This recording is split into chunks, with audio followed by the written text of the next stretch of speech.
No one expected the human to survive the ambush. Not the soldiers, not the alien scouts, not even the frightened cubs hiding behind her torn armor. But then, she whispered two words, calm, quiet, almost gentle. "Stay here."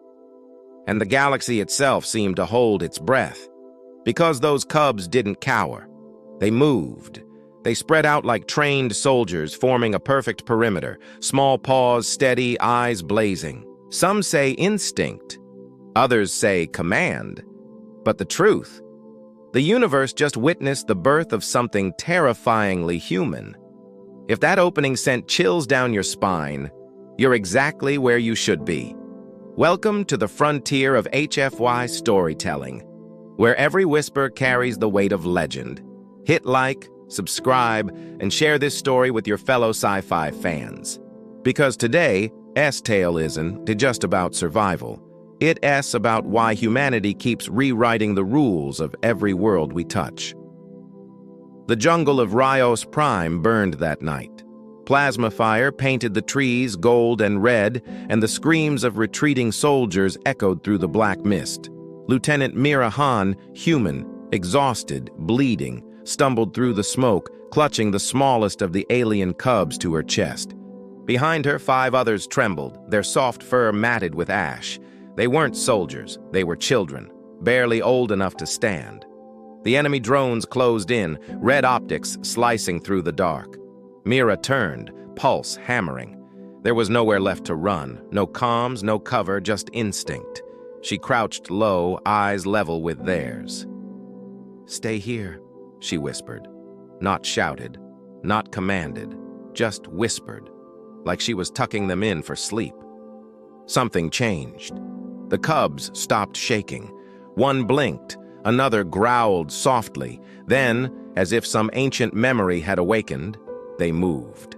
They spread out in a semicircle, small bodies low, eyes scanning, forming a perfect defensive ring around her, every motion disciplined, calculated, human.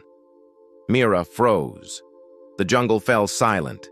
Even the drones hesitated.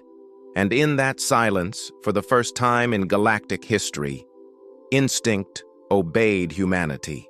The drones advanced, scanning heat signatures, their rotors humming like distant thunder.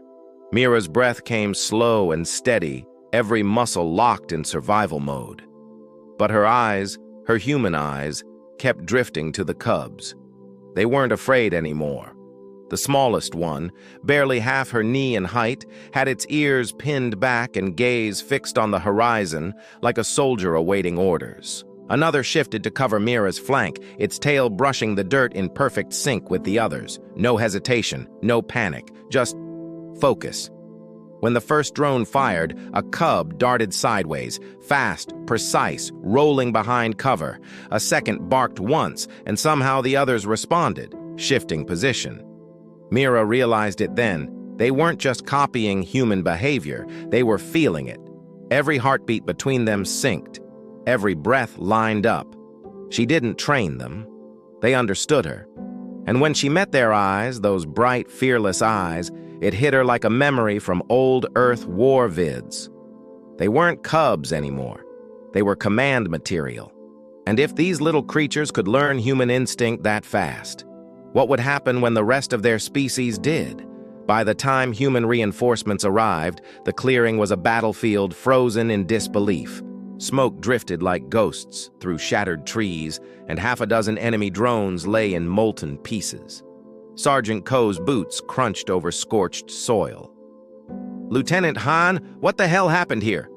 Mira didn't answer. She was kneeling, surrounded by the cubs who still held formation, tiny bodies trembling from adrenaline but refusing to break stance. They'd waited for her signal. Ko raised his visor feed. "They did this?" He didn't believe it at first. No one did. But the evidence was undeniable. Clean flanking marks in the mud, synchronized movement patterns, even small scorch lines where cub-sized projectiles had been hurled with eerie precision. When the footage reached command, it went viral in less than an hour. Alien generals analyzed it frame by frame. The Cubs' movement patterns matched ancient human squad tactics, 5,000 years old, perfectly executed. "How?" one analyst whispered. "Because she told them to stay," another answered. The scientists called it mimicry. The soldiers called it miracle. But the rest of the galaxy? They began to whisper another word entirely: evolution. Within days, every network across 3 star systems ran the same footage: a wounded human, 6 alien cubs, 1 whispered command, and a formation that looked straight out of Earth's oldest wars. They started calling her the Whisperer. Talk shows debated whether it was genetic influence, psychic resonance, or some kind of emotional contagion. Scholars argued over the morality of cross-species imprinting. And yet soldiers, especially human ones, understood instantly. It wasn't power, it was presence. Humanity had always carried something unseen. In every battlefield, every crisis, every hopeless stand, there was that tone, that quiet certainty that turned fear into discipline. Mira Han had just proven it was universal. Colonial academes began studying her mission report. The Cubs, now called the Rhyoss 6, were kept together under observation. But no matter how much data they gathered, the scientists couldn't replicate that moment. Because it wasn't training, it wasn't technology. It was the whisper of a species that had stared into extinction for millennia and refused to flinch. And across the stars, entire civilizations began to ask a single question: if one human could command through instinct alone, what happens when humanity decides to lead again? Weeks later, the war moved on, but Rhyoss Prime would never forget. When insurgent forces tried to storm the outpost where the Rhyoss 6 were held, the Cubs didn't hide. They stood guard. 6 small figures facing a storm of fire, their formation tight, their eyes steady, the very image of the woman who had once told them to stay. By the time human Marines arrived, the attackers had already fled.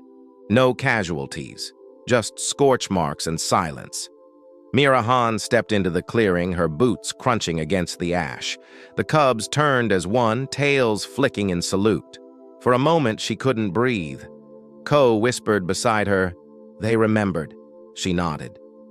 "No," she said quietly. "They learned." And from that day on, those Cubs weren't symbols of war. They were a message to every world that doubted, every empire that mocked human fragility. Because when one human whispered, children of another world learned courage. And the galaxy finally understood what humanity had always been.